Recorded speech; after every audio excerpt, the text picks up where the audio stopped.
हिमाचल प्रदेश में कांग्रेस पार्टी की सरकार का 3 वर्ष का कार्यकाल पूरा होने जा रहा है। जो सरकार सुक्खू जी के नेतृत्व में चल रही है, बहुत बड़े दावे करती रही कि यह सरकार फैसला लेने वाली सरकार है। लेकिन 3 वर्ष का कार्यकाल जिस प्रकार से जो बीतने जा रहा है, उसमें अगर हम हालात पर नजर मारे अभी तक के, तो मुझे लगता है कि ऐसी विवश सरकार आज तक हिमाचल प्रदेश में कभी भी किसी ने नहीं देखी होगी। और उसकी वजह यह है कि पूर्ण रूप से हिमाचल प्रदेश में वर्तमान सरकार कांग्रेस की जो चल रही है, वो अस्थायी व्यवस्था के आधार पर चल रही है।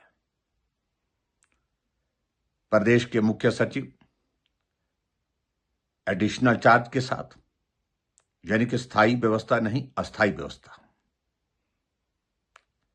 प्रदेश के डीजीपी एडिशनल चार्ज के साथ, यानी कि वो भी अस्थायी व्यवस्था।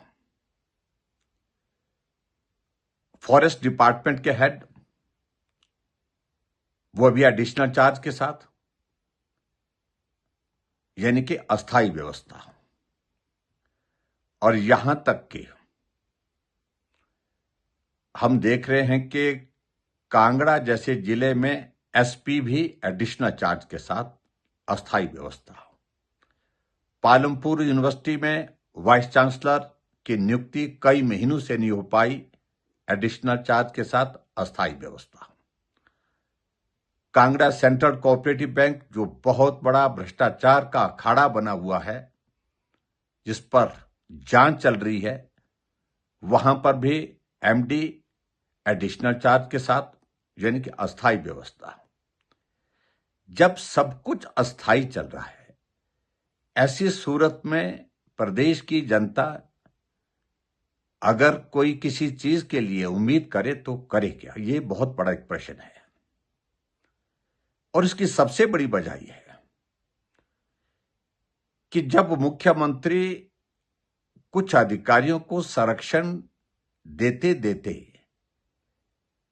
ऐसे हालात में पहुंच जाए कि उनके द्वारा जो किए गए काम है उस पर उंगलियां उठने लगे, लेकिन उसके बावजूद वो काम इस प्रकार के हैं जिन कामों की वजह से मुख्यमंत्री उनको हटाने की स्थिति में नहीं हो पाए।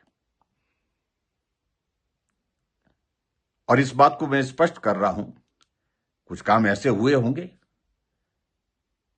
जहां व्यवस्था दिख रही है मुख्यमंत्री की, जिस पद पर किसी को लगाना है, हटाना है, रखना है, वो फैसला नहीं कर पा रहे। यानी कि पूर्ण रूप से हिमाचल प्रदेश सरकारी अधिकारियों के हाथों में कठपुतली बन गई है। यानी कि मुख्यमंत्री आज की तारीख में कठपुतली बन गई सरकारी अधिकारियों के हाथों में, निर्णय करने की स्थिति में नहीं हो पा रहे।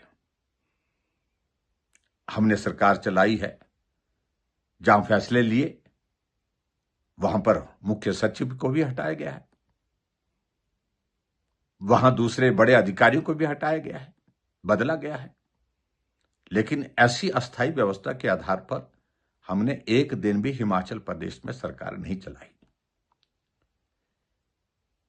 स्वाभाविक रूप से लोग इस सारी चीजों को लेकर के जब प्रश्न पूछते हैं, तो प्रश्न का उत्तर कांग्रेस की सरकार के मुखिया से देते नहीं बनता है, क्योंकि व्यवस्था परिवर्तन का ये आलम इस प्रकार से हिमाचल प्रदेश में इतिहास का हिस्सा रहेगा, जहां व्यवस्था नाम की कोई चीज नहीं रह गई। भ्रष्टाचार चरम सीमा पर, अधिकारियों के ऊपर गंभीर आरोप लग रहे हैं। 2 एसडीएम के ऊपर गंभीर आरोप लगाए, लेकिन सरकार जवाब देने की स्थिति में नहीं हो पा रही है, न कार्रवाई करने की स्थिति में हो पा रही। रोहड़ू में एक बच्चे की मृत्यु होती है, बच्चा आत्महत्या कर लेता है, लेकिन उसके बावजूद भी कार्रवाई उसमें जो होनी चाहिए तो वो हो नहीं पा रही है। ऐसी स्थिति में सरकार नाम की चीज हिमाचल प्रदेश में अब रही नहीं है, जबकि केंद्र सरकार से लगातार हिमाचल प्रदेश के लिए मदद मिल रही है। उस मदद मिलने के बावजूद भी हिमाचल प्रदेश में विकास के कार्य पूर्ण रूप से ठप पड़े हैं,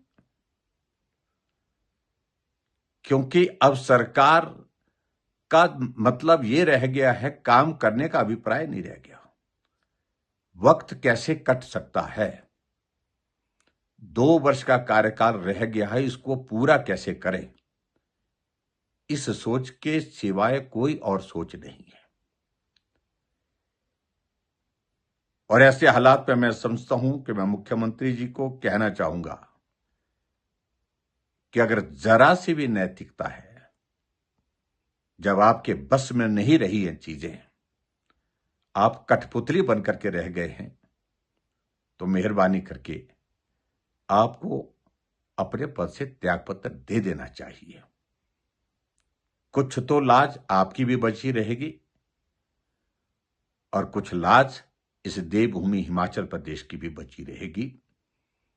ये मेरा उनके लिए सुझाव है। अच्छा लगे तो इस पर अमल करें।